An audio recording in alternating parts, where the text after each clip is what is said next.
안녕하세요. 여의도 김과장입니다. 며칠 사이에 조금 과하다 싶을 정도로 시장이 많이 빠지다 보니까 개인 투자하시는 분들 많이 힘드실 텐데요. 공모주로 조금씩이나마 수익 보시면서 잊으실 수 있도록 김과장이 많이 노력해 보겠습니다. 오늘은 두 종목 가져왔는데요. GI텍과 차백신 연구소라는 종목입니다. 구독과 좋아요 눌러주시면 앞으로 김과장과 함께 쉽고 편안한 공모주 투자 진행하실 수 있도록 도와드리겠습니다. 10월 3주차에 청약하는 두 종목 가져왔습니다. 시장 분위기랑 기관 분위기, 요즘은 어떻게 변했나 체크 한번 해볼 거고요. 10월부터 공모주 바뀌는 사항이 하나 있습니다. 오늘 알려드리는 종목부터 적용될 거다 보니까 꼭 알아두시는 게 좋습니다. 오늘의 주인공 GI텍과 차백신 연구소 분석해 볼 거고요. 한눈에 보면서 어느 쪽이 좀 더 나을지 비교 한번 해보겠습니다. 그리고 김 과장은 이번 공모주들에게 몇 점을 주었는가까지 보시면 청약 결정하시는데 조금이나마 도움되실 겁니다. 분위기에 큰 변화가 생겼습니다. 이제 개인 투자자분들도 하락하는 종목 겪으시다 보니까 청약일이 겹치면 둘 중에 하나는 결과가 안 좋을 수 있다는 걸 알고 계시기 때문에 좋은 종목 한쪽에 베팅을 하시는 분들이 많아지고 계시고요. 시장 며칠간 정말 많이 빠져서 주식 자체를 쉬는 게 좋다는 분들도 보이기 시작했습니다. 기관 투자자들도 이번엔 비슷한 자세를 좀 취하고 있는데요. 시장 안 좋을 때 좋은 종목은 덜 가고 안 좋은 종목은 더 크게 하락할 가능성이 있기 때문에 무리하지 않으려는 자세를 취하고 있습니다. 올해 확약 거려놓은 종목들 정말 많은데 대부분 하락하고 있다 보니까 조금 더 깐깐하게 세부적으로 보고 있습니다. 공모주에 바뀌는 내용 앞에 한번 말씀드린 적 있는데요. 정확하게 날짜가 발표가 되었습니다. 10월 18일부터 상장 첫날 VI가 발동하지 않는데요. 오늘 종목인 GI텍과 차백신 연구소를 시작으로 적용될 예정입니다. 기사 보시면 첫날 브레이크가 사라졌다고 표현한 기사가 있던데 제 생각에는 브레이크가 나쁘게 보면 움직임을 걸리적거리게 하는데 반대로 보면 안전장치이기 때문에 과연 바뀐 제도가 어떤 변화를 가져올지 한번 봐야겠습니다. 해외 기관들이 확약 없이 상장을 매도하는 경우가 정말 많기 때문에 오히려 급락의 속도만 빠르게 가져올 수 있다고 생각하는데 여러분은 어떻게 생각하시는지 좀 궁금하네요. 댓글로 남겨주시면 다음 영상에 한번 참고 한번 해보겠습니다. 첫 번째 종목 2차전지와 수소전지 부품기업 GI텍입니다. 청약일 다음주 화요일 수요일로 잡혀있고요. 상장일은 아직 미정이긴 한데 10월 21일에서 25일 정도 나올 것 같습니다. 정해지는 대로 댓글로 바로 알려드리도록 하겠습니다. 사업 내용입니다. 2차전지 및 수소전지 제조의 핵심 기술을 가지고 있습니다. 최근 상장한 원준이랑 좀 비슷한 사업 내용을 가지고 있는데요. 원준의 다음 공정을 맡고 있는 회사라고 보시면 될 것 같습니다. 원준이 사이즈가 중형급 종목인데도 불구하고 상장일에 80% 이상 높은 수익률 보여주면서 확실히 2차전지가 기대받고 있는 업종이라는 걸 증명해줬습니다. 시장 분위기 좋았을 때 상장했으면 더블도 충분할 것 같았는데 조금 아쉬운 결과였습니다. 주 매출은 슬롯다이라는 제품에서 나옵니다. 매출액의 70% 정도 차지하고 있는데요. 활물질을 만드는 과정에 원준이 필요했다면 이렇게 만들어진 활물질을 가공하는 게 오늘 GI텍이 하는 일입니다. 파란색 리페어 부분에 저는 좀 더 주목하고 있는데요. 슬롯 다이를 사용하다 보면 소모품이기 때문에 교체를 해줘야 되는데 교체 전에 한 3번 정도는 재사용이 가능하다고 합니다. 순환주기가 6개월 정도라고 봤을 때 2년에 한 번은 교체를 해줘야 하는데 LG 에너지 솔루션이나 노스볼트, SK 이노베이션 같은 회사들을 고객사로 두고 있고 투자가 굉장히 빠르게 커지고 있기 때문에 GI텍 성장 여력이 좋다고 보여지고 있습니다. 앞서 말씀드린 사업 구조인데요. 고객사가 주문을 하고 관리를 해주면서 매출도 성장할 수 있습니다.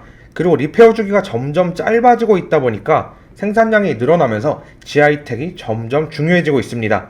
국내 유일 리페어 사업을 진행하다 보니까 새 제품을 계속 사서 쓰는 것보다 최대한 고쳐가면서 똑같이 만들어서 쓰면 고객사들도 좋죠. 이렇게 단단한 관계를 유지할 수밖에 없는 구조입니다.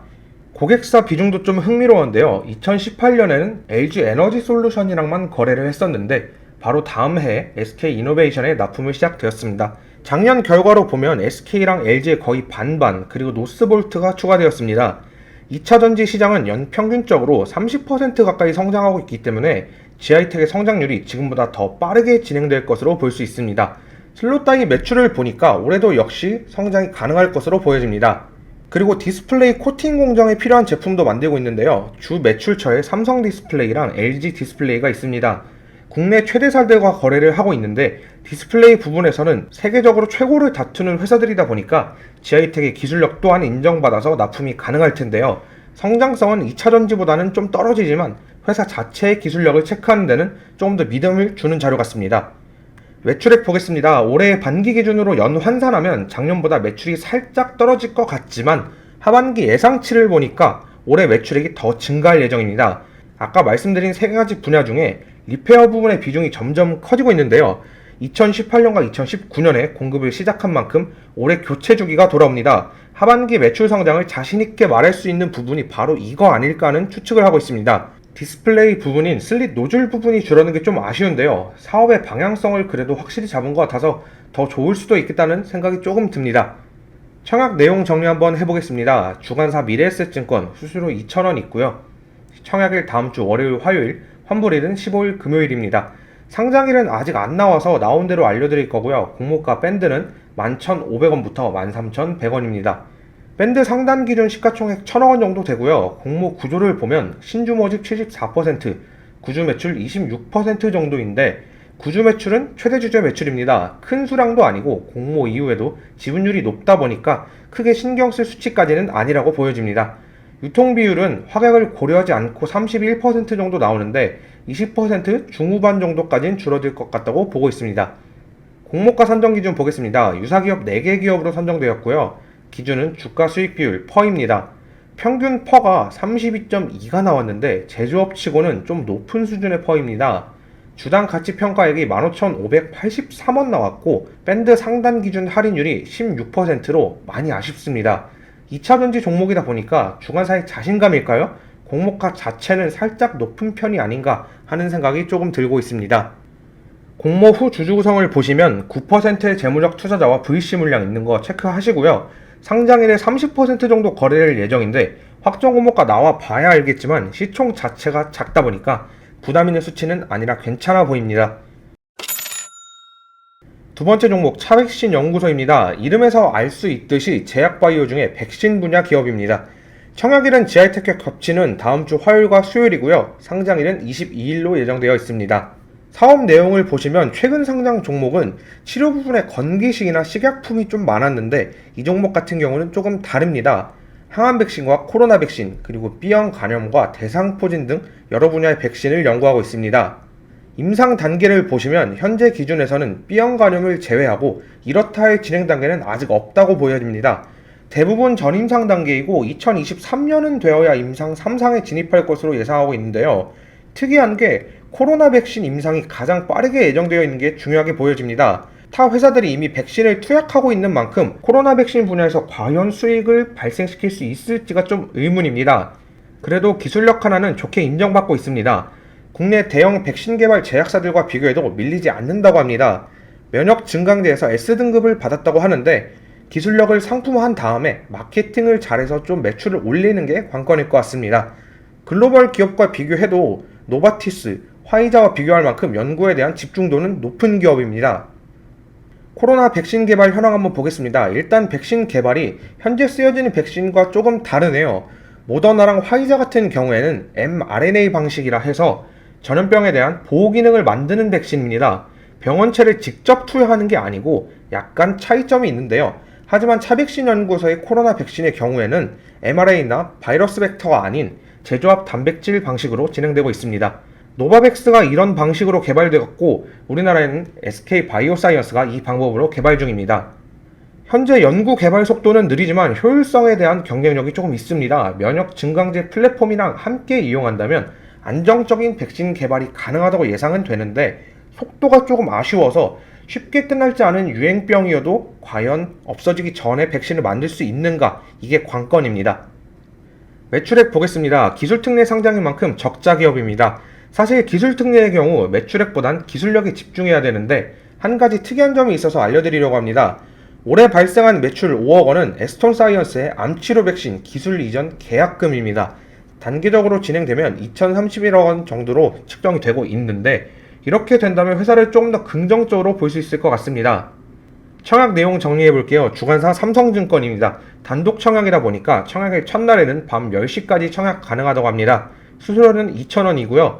청약일은 다음 주 화요일, 수요일 GI테크와 겹칩니다. 환불일은 15일 금요일이고요. 상장일은 20일 금요일로 예정되어 있습니다.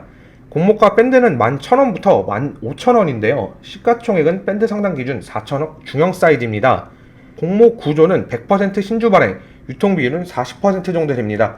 중형에다 40% 사이즈다 보니까 좋다고 보기는 좀 어렵습니다. 공모가 선정 내역 보겠습니다. 4개의 비교 기업이 선정되었고요. 평균 펀은 26.68 나왔습니다. 상단 기준 할인율은 15,000원 잡아졌는데 바이오 기업의 기술 특례 치고는 퍼가 평범하고 할인율은 또 높게 나왔습니다. 가격 자체에는 무리가 없다고 보여집니다. 공모 후 주주구성에서 체크해야 할 부분이 있습니다. 재무적 투자자 비율이 14% 정도 있고 상장일로부터 1개월, 한 달간 보호예수입니다.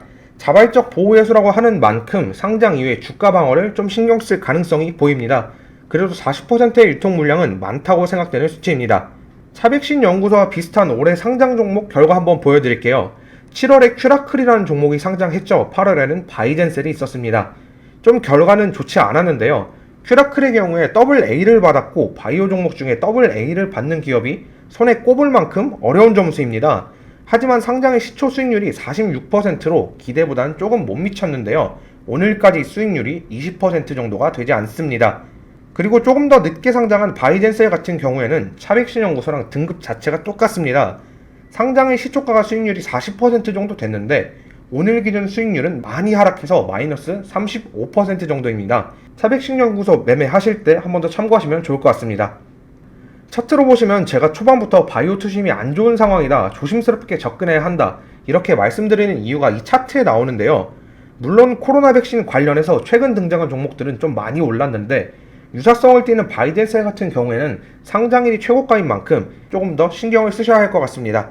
아스플로의 경우 역대 최고의 기관 경쟁률이었는데 상장일날 막상 열어보니까 기대 이하였죠. 확약 비율을 좀 더 비중 있게 보시는 게 좋습니다. 청약 내용 한눈에 보겠습니다. 이렇게만 보면 공통점이 좀 많아 보이는데요. 밴드가도 얼마 차이 안 나고 날짜도 똑같습니다. 하지만 공모 금액, 유통 비율, 시가총액을 생각하셔야 돼요. 지하이텍 같은 경우 시총 1,000억원 정도에 공모 금액 353억원 정도죠.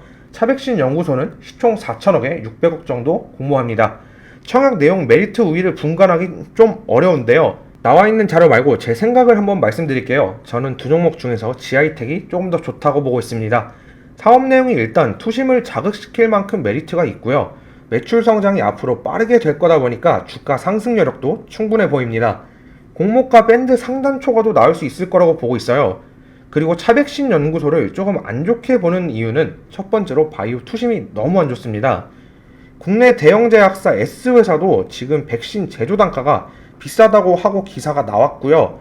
급락세 만들어지는 거 보면서 바이오에 대한 열기가 많이 꺾였다고 보입니다. 바이젠셀과 큐라클의 과거 결과를 보면 상장일날 조금의 수익권을 줄 가능성이 보이지만 하지만 리스크는 피해가는 게 좋겠죠. VI가 사라졌습니다. 이 종목 같은 경우 VI가 없다 보니까 급락에서 손실을 줄이면서 탈출하기가 좀 난이도가 있습니다. 그리고 수요 예측 결과 안 좋다면 패스하는 게 저는 맞다고 생각하고 있습니다. 오늘은 뜨는 별 2차전지랑 지고 있는 태양, 바이오의 대결이었습니다. 단기간에 분위기는 바뀔 수도 있지만 지금의 상황에서 두 종목의 상장일이 겹치지 않았으면 하는 게 저는 최선이라고 보여집니다. 저는 다음 시간에도 꼼꼼한 정보 수집과 믿을 수 있는 견해로 돌아오도록 하겠습니다. 감사합니다.